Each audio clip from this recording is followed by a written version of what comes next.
in 1979, there was a project taken up on Bedti River. This is one of the rivers on the Karnataka Western Ghats in Uttar Kannada district of Karnataka.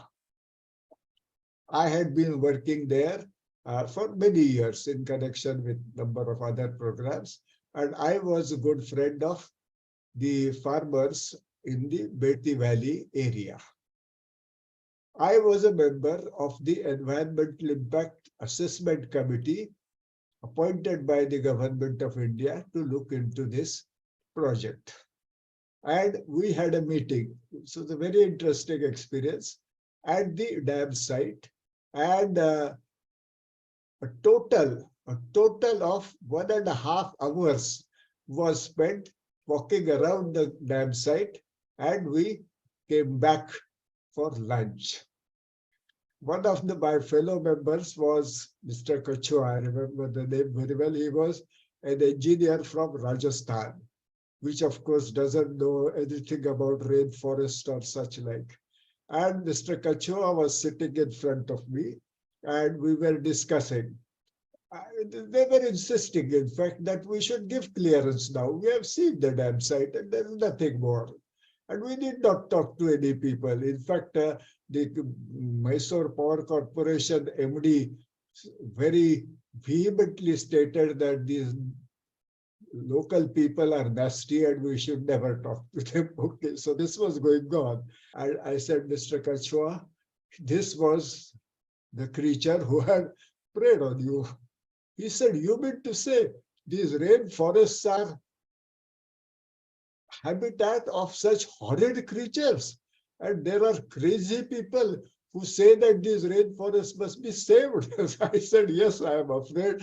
And one of the crazier ones is sitting in front of you anyway. So that was how I was forced. I was the youngest member of that committee at that time to sign a report clearing the project. But I was very unhappy and I said, I will not agree to this.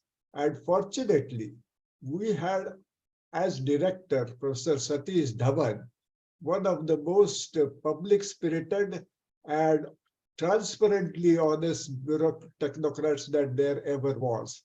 So I told Satish Dhawan, he was fond of me, that listen, I have had this experience and I am not going to stop here. I am going to undertake an assessment involving the local community and actually doing proper field work. And let me see what happens. So Satish Dhawan said, go ahead.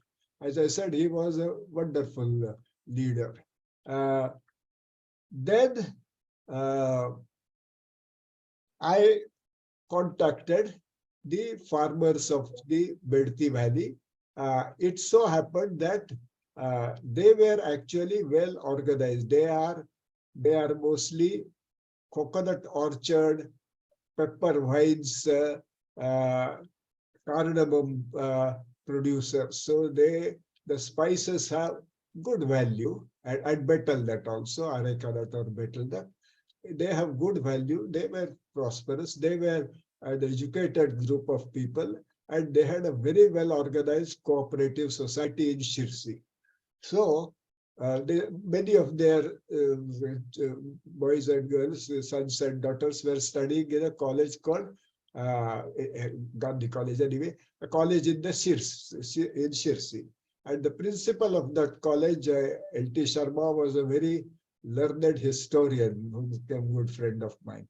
In any case, so there was, the cooperative society said that any expenses involved we will fund, and the college boys and girls formed a volunteer force to undertake field work. And then full time, actually, I myself and Kailash Malhotra, I invited him. He very happily joined. So we undertook this participatory assessment. Obviously, the detailed conclusions were that the project was certainly not supportable on environmental grounds, but even on economic grounds, there were problems. I had colleagues from Indian Institute of Management, Bangalore, good economists and others who helped me in that analysis. So it is not supportable on any grounds.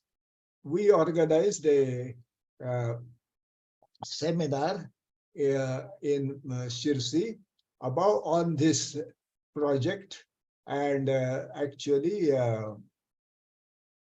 Sundarlal Bahugada from Gadwal, and then M.K. Prasad, and several other.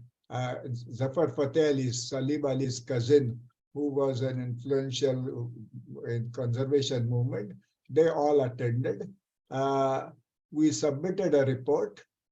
It so happened, in a way, perhaps fortunate for us, that Ramakrishna Hegde, who was then the Chief Minister of Karnataka, came from the same region and indeed was one of those who had similar areca, that pepper, white cardamom orchard as part of his family's occupation.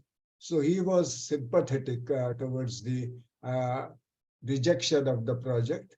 They sent our detailed, very carefully done report to Administrative Staff College at Hyderabad to assess, and they said that no, this report is very sound, project should be dropped, and the project was dropped. I must mention one incident. The urban nature conservationists are forever supporting forest department as one who conserves nature, and it is the local people who destroy nature.